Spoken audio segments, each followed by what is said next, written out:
जय हिंद सर। जय हिंद স্যার আমরা পার্ট 4 আজকে শুরু করব। তো বিশেষ আমরা যে লিস্ট বানিয়ে নিয়ে এসেছি, তো সেই লিস্টে আছে আমাদের যে যাদের শরীর ভারী তারা কি উপায়ে ওয়েট লস করবে।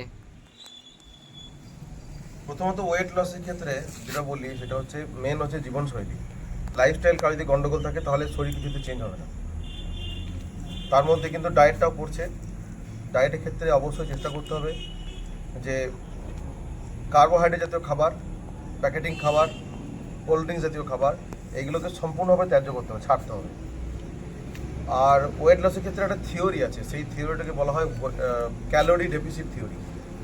ক্যালোরি ডেফিসিট থিওরি মানে ক্যালোরিটাকে কম ইনটেক করতে হবে এবং এনার্জি বার্ন করতে হয় প্রচুর পরিমাণে।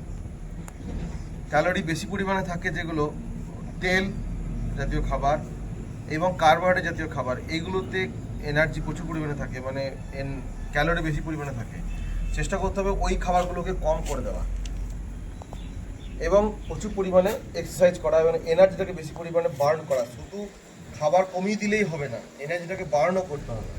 সাপোজ আমাদের খাবার দরকার শরীরে 1000, কিন্তু আমরা ইনটেক করছি কত 1500, মানে 1500।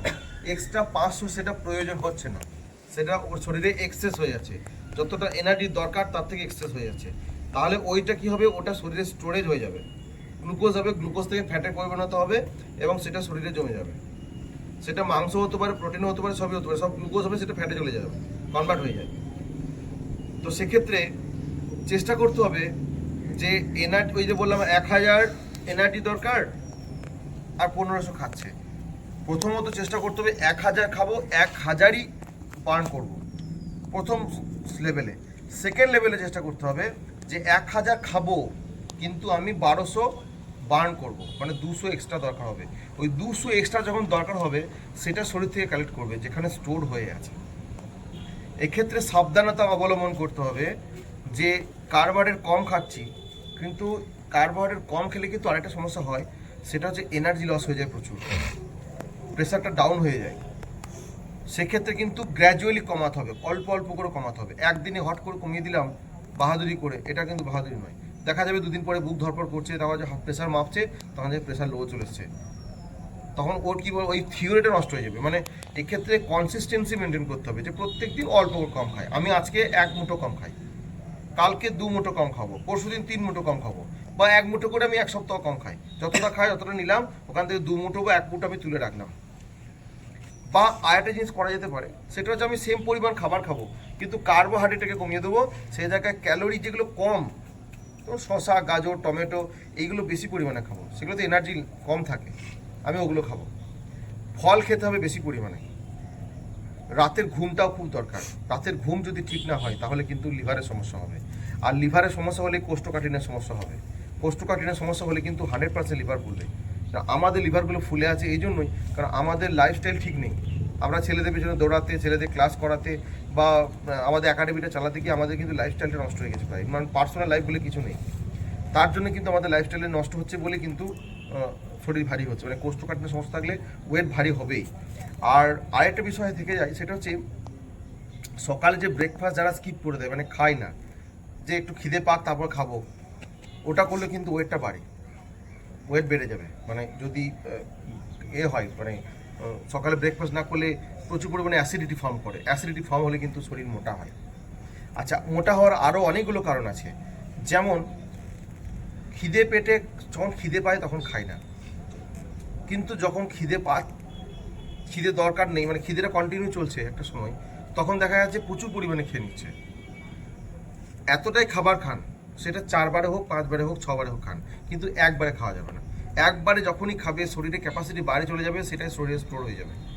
যদি গ্র্যাজুয়ালি অল্প অল্প অল্প অল্প করে খাবার খাওয়া হয় সারাদিনই, তাহলে শরীর ভালো থাকবে, শরীর পাচন প্রক্রিয়া ঠিক থাকবে এবং শরীরটা ভালো থাকবে। এর সঙ্গে জল খেতে হবে প্রচুর পরিমাণে, ভিটামিন সি জাতীয় খাবার খেতে হবে শরীর ঠিক রাখার জন্য, লিভার ঠিক রাখার জন্য, ফাইবার জাতীয় খাবার খেতে হবে। এগুলোকে মেনটেন করলে অবশ্যই কিন্তু শরীর পাতলা হবে। আর এক্সারসাইজের অল্টারনেট তো কিছু হয় না। আপনারা সবাই দেখতে পাচ্ছেন যে এখন ডাক্তারবাবুরা ওষুধ দেওয়ার সঙ্গে সঙ্গে এক্সারসাইজটা লিখছেন যে সকালবেলায় উঠতে হবে। সিম্পল লিভিং, হায়ার থিঙ্কিংটা খুবই জরুরি। লাইফস্টাইলের মধ্যে হাই হয়ে যাচ্ছে কিন্তু থিঙ্কিংটা আমাদের দুর্বল হয়ে যাচ্ছে। আর আর একটা কথা আছে ইংরেজিতে, early to bed and early to rise makes a man healthy wealthy and wise. মানে তাড়াতাড়ি ঘুমাও, তাড়াতাড়ি উঠুন, তাহলে শরীর আপনার ভালো থাকবে, সুস্থ থাকবেন, ভালো লাগবে। পরিবারকে সময় দিতে হবে, আপনার নিজেকে শরীরের প্রতি টাইম দিতে হবে। এগুলো না করলে পরে সমস্যা হবে। আমরাও চেষ্টা করছি আমাদের দিক থেকে মেনটেন করার আমাদের শরীরগুলোকে, কারণ আমরা ধরেন ফিটনেসের মডেল বলতে গেলে আমরা ছেলেদেরকে তৈরি করছি, এত ফিটনেস ছেলে দেখতে পাচ্ছেন সামনে, আমাদেরকে ফিট থাকতে হবে। কিন্তু একজনকে তো ত্যাগ স্বীকার করতেই হয়, ওই ত্যাগ স্বীকারের মাধ্যমে অন্যজন ওঠে। আমরা যদি নিজের শরীরের দিকে 100% ধ্যান দিতে লেগে যাই, তাহলে ছেলেগুলো তৈরি হবে না। এরা আমাদের মুখ চেয়ে আমাদের কাছে এসেছে যে চাকরি হয়, ফিটনেস লেভেলটাকে সেই লেভেলে যেন যায়, তার জন্য এরা প্রচুর পরিশ্রম করে সারাদিনে, এবং তার জন্য আমরা ধন্য যে আমার ছেলেদেরকে পেয়েছি। এবং বলবো সবাইকে শরীরের প্রতি ধ্যান দেন, ওয়েট লসের দিকে। শরীর আমরা কত হাইট আছে, কত ওয়েট থাকা দরকার, এগুলো একটা আদর্শ চার্ট আছে, একটা আইডেল চার্ট আছে, সেই চার্টটাকে মেনটেন করুন। সবাই ভালো থাকবেন। আরও যদি কোনো কোশ্চেন থাকে আপনারা ইনবক্সে কোশ্চেন করতে পারেন, মেসেজ বক্সে বা কমেন্ট বক্সে, আমরা উত্তর দেবো, কোনো অসুবিধা নেই। ধন্যবাদ। জয় হিন্দ, ভারত মাতা কি জয়, ভারত মাতা কি জয়, Vande Mataram, Vande Mataram, Vande Mataram, Vande Mataram. Combined hip hip hurray, combined hip hip hurray, combined hip hip hurray.